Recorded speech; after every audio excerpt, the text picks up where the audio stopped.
Israel released footage of Hamas hiding weapons and potentially hostages under the Rantisi hospital, and Human Rights Watch calls for an investigation into Israeli war crimes. What's going on, everyone? Let's take a look at some updates as it relates to the ongoing war between Israel and Hamas. I'm recording this at 11 a.m. Central on Tuesday, November 14th, 2023. Overnight, Israel says that they attacked 200 targets between Hamas targets in Gaza and Hezbollah targets in southern Lebanon. Additionally, Israel put out the names and images of 2 soldiers that they say were killed in operations over the course of the past 24 hours. That moves the Israeli military death toll to 46 confirmed killed in action. Additionally, Israel says over the past 24 hours, they were able to eliminate 5 Hamas leaders in and around Gaza. They say Yaakov Ashur, the head of the anti-tank system in the Khan Yunis brigade, was killed, as was Qassem Mohammed Hamis Dababesh, the head of Hamas military intelligence. Tashin Maslam, the commander of a special operations forces in Beit Lahia, was killed, as was Jihad Azam, an investigative officer in Hamas military intelligence. And finally, Munir Harev, the head of the information system in the Rafah brigade. Shifting over to the ground operation using the map from Live UA Map here, it looks like Israeli forces from the north and south have linked up in Gaza City. It appears to show that the Shifa hospital complex, shown right here on the map, now has Israeli troops on 3 sides. Israel has said and continues to say that they will leave the eastern approach open to the hospital for humanitarian aid to flow in and for civilians and patients to evacuate. The IDF also said during the course of operations that they were able to take over the Hamas legislature, as well as additional government buildings and a Hamas police headquarters.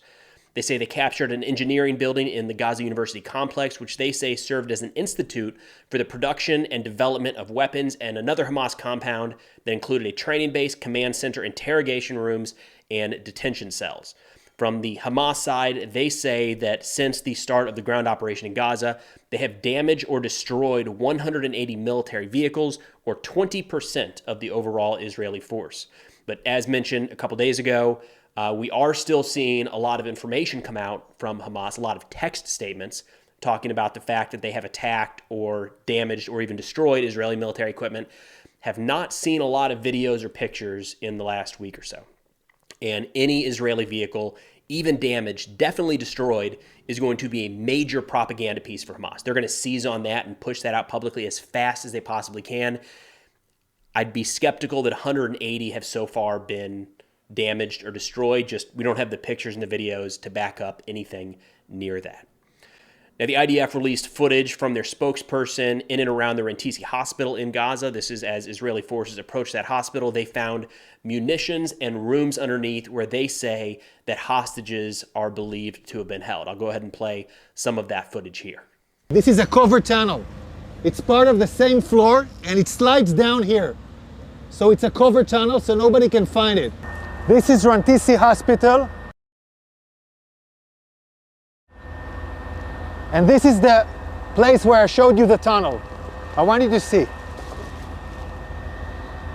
This is the back side of the hospital. Hamas used this hospital. Tonight we have entered into this building. I will show you the evidence. Let's enter into the hospital. We're now entering into the area of the hospital where we had found the evidence. This operation was conducted by Israeli Special Unit, the Israeli Navy SEALs. This is still an operation that is conducting. And I'm showing you the first evidence to see. I want to show you a room where we found all the gear, the operational gear of Hamas. Hamas is using hospitals, like we showed the evidence in Shifa Hospital. In other hospitals, we are now seeing it in live in Rantisi Hospital. An operation still conducting right now. Look at what Hamas is holding inside the hospital. I want you to understand, this kind of gear is a gear for a major fight. And in this basement, we found a motorcycle. They were all used in the massacre of the 7th of October. They even have bullets in this motorcycle. A woman, clothes, and a rope. A rope next to the legs. And look above this. Look above it. It's a baby bottle. It's a baby bottle in a basement, above a World Health Organization sign. This is a suspicion for an area where hostages were being held. Again, we're in the same basement, and here we see diapers, and we see, I don't know, maybe something. We see diapers. We can see this area is a closed area from the rest of the hospital. We can see the ventilation air that was done improvisedly to this area. And we can see infrastructures that was built in here, toilets, shower, a small kitchen, will provide the terrorists their needs. Now, overall, this is a pretty long clip, 6 minutes in length. I didn't want to play the whole thing here, but the link to it is in the description below if you want to check that out yourself. But there were a couple pieces I wanted to highlight because I think some of this is just the continued proof and the evidence that Hamas is using some of these protected facilities to conduct military operations out of, like the weapons. There's no good reason for weapons to be stored in or around a hospital complex. That is a violation of international humanitarian law. Some of the other issues, however, I think, there could be arguments either way. Gaza has been under bombardment for a couple weeks now. To see families, civilians, women and children move into basements with their clothes and with babies' diapers and bottles to avoid the bombardment seems like a reasonable thing that could have happened. So I don't know that the presence of civilian clothing in that area automatically points to the fact that there were hostages there. Another, skeptical piece here, a motorcycle having a bullet hole in it. Again, it's the middle of a war zone right now in Gaza. I don't know that a motorcycle with a bullet hole is direct evidence that and this facility was directly associated with the October 7th attacks. Another one to mention is the tunnel right there at the beginning. It had a protective covering over the top, went about 20 meters down. But the existence of a tunnel, even under a hospital, that's not a problem. There's nothing wrong with that. It's if that tunnel underneath the hospital is being used for military purposes. Now, I understand some people would look at that and say there's no other reason that it could be used.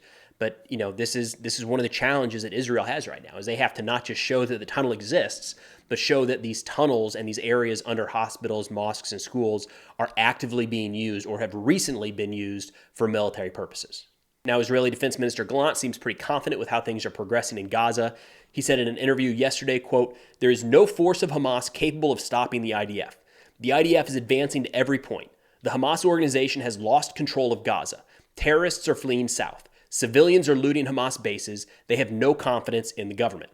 I haven't seen any pictures or videos of civilians looting Hamas bases, but that's a surefire way to end up in the line of fire. To try to loot Hamas infrastructure while the Israeli Defense Forces are actively targeting Hamas infrastructure, that's a risky move. But he has good points here. From the start of this ground operation, there's been a lot of speculation of when and how Hamas is going to step up and really try to stop this Israeli offensive, and they haven't. There hasn't really been a case yet where Hamas has stopped the IDF in their tracks. In fact, if you look at maps over the course of the last couple of weeks, Israel just continues to progress forward. Now, Hamas very well might be underground, moving through the tunnels, and those have yet to be dealt with, across all of Gaza. But, in terms of the IDF securing the, above ground portion of Gaza, it's happening pretty quick. Now, there has been and continues to be a lot of international pressure around this war coming from a lot of different directions. Talked about it a little bit yesterday, where there are some polls suggesting more and more people are in favor of a ceasefire, humanitarian pause in Gaza, whereas Israel wants to continue pushing and to not stop until Hamas is fully eradicated. In speaking to that, asking if they are at all concerned about pressure from the international community, Gallant said, quote, "We work according to tasks. We don't have a stopwatch. We have goals, and we will achieve our goals," end quote. Now, the non-governmental organization Human Rights Watch put out a pretty significant statement yesterday calling on Israel to be investigated for war crimes that they've committed in Gaza. On their website, they said, quote, "The Israeli military's repeated, apparently unlawful attacks on medical facilities, personnel, and transport are further destroying Gaza's healthcare system and should be investigated as war crimes." So the initial piece here focused almost exclusively on the apparent attacks around hospital and medical infrastructure. They continued saying, quote, "Despite the Israeli military's claims on November 5th of Hamas's use of hospitals, no evidence put forward would justify depriving hospitals and ambulances of their protected status under international humanitarian law." So it wasn't just on November 5th. Israel's put out evidence of Hamas using protected structures, including hospitals. Well before that, there was more that came out yesterday showing weapons storage and possible hostage facilities that were being utilized under a hospital. Look, Israel's in a tough spot. What do you do here, right? If you're in their shoes, what do you do if your adversary, the enemy that you're fighting, Hamas, is hiding and using protected civilian infrastructure to base their attacks out of? What's the move? Because if you strike the target, you strike the protected infrastructure, you get condemned on the international stage, and it's a fair point that Human Rights Watch puts out, saying that there's no situation where you should be striking a hospital, no situation where you should be killing medical workers or striking ambulances. But then Hamas leverages that and uses medical facilities to hide their activities. So what do you do? And I guess we'll probably see how Israel's going to handle this in the coming days and weeks. It looks like they have the Shifa hospital completely surrounded. We'll see what their plan is there. But they're in a very, very difficult spot in how they conduct this operation going forward. But Human Rights Watch didn't end there. They said, quote, the Israeli government should immediately end unlawful attacks on hospitals, ambulances, and other civilian objects, as well as its total blockade of the Gaza Strip, which amounts to the war crime of collective punishment. Hamas and other Palestinian armed groups need to take all feasible precautions to protect civilians under their control from the effects of attacks and not use civilians as human shields. So the first part here from Human Rights Watch focused more on the hospitals, the medical facilities, things like that. The second part is more dialed in to the blockade of the Gaza Strip. They at least say something about Hamas and the other Palestinian armed groups saying, please do something to protect civilian life. I think, look, Human Rights Watch catches a lot of flack from a lot of different directions in every conflict. And I think they would have more sway, more, I don't want to say legitimacy, but more impact with some of these statements calling out Israel if they went after Hamas to an equal degree. You know, Hamas is holding 200 to 240 hostages in Gaza right now at gunpoint, right? Are they alive? Don't know. No proof of life, right? Women, children, babies being held by Hamas. I think more talk about that as well, I think would help to balance the scale just a little bit there. Then Israeli Prime Minister Benjamin Netanyahu gave an interview with Sean Hannity on Fox News where he said, quote, if we don't win now, then Europe is next and you're next. I'm going to push back on that a little bit. I understand Netanyahu's desire to get the international community on board, more people supportive of what Israel is doing right now, and kind of get them in his corner. And look, if I'm an Israeli, I 100% look at Hamas as a significant near-term threat that has to be eradicated. Got it. Totally understand. Hamas is not on the verge of attacking the United States, or even broader Europe, for that matter. Whether or not October 7th happened, Hamas was not about to stage some attack in New York or Los Angeles or Chicago. It just wasn't on the list. All things considered, Hamas is a very local entity. If anything, I think you can make the argument that every day this war goes on, the risk of some sort of attack in the United States increases. And the reason I say that is for a long time now, jihadi groups all around the world have pointed to the Israeli-Palestinian conflict as a reason to take up arms against Israel, the West, and the United States. And we've already seen it from a couple countries or a couple groups. Iran, Hezbollah, and Hamas have all pointed to the United States. They've said Israel is but a pawn. The real master is the United States. It doesn't take long for bombs dropping in Gaza, for civilians being killed, to rile up jihadi groups around the world, to say, hey, if you want to do something about this, you're not going to be able to get to Gaza, but you can get to the United States. Now, whether that's a lone wolf actor carrying out some sort of attack in a city here in the U.S.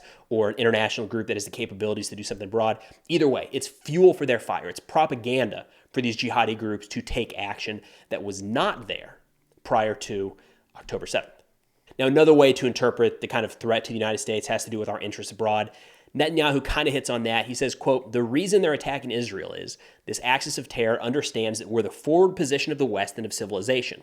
We're just a stumbling block on the way to you. I'm a little more on board with this call here. I mean, at the same time, it's not as though we've been on the verge of Iran, Hezbollah, or Hamas, or the Houthis for that matter, striking the United States, or really even striking in Europe. These are all regional groups. They're vying for control, especially Iran, if we kind of dial it in there. They're vying for control in the Middle East.